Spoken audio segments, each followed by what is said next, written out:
O you take care. Sino sa tingin mo sa kanila ang susunod sa mga apak ni Aga Mulak, Richard Gomez, Christopher De Leon? Ang nakikita kong may pagkaboyet si Piolo eh. Piolo. O si Piolo, si Marvin, si Marvin is more on the character actor. Pagka-edu. Yun, si Carlos Agassi is the more the, pang-leading man yan. Pang-leading man. Si Danilo is more on the boy next door type.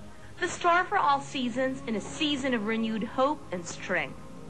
A brief message naman doon sa mga sirang ulong nagkapapakalat ng mga text na hindi maganda.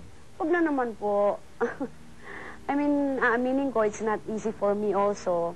Hindi po madali yon para sa akin. Siyempre, nanay ako. Ang akin lang, tinutupad ko po lang yung trabaho ko. At salamat sa lahat na nagdarasal. I just pray to God na lagi na lang kaming babantayan for guidance.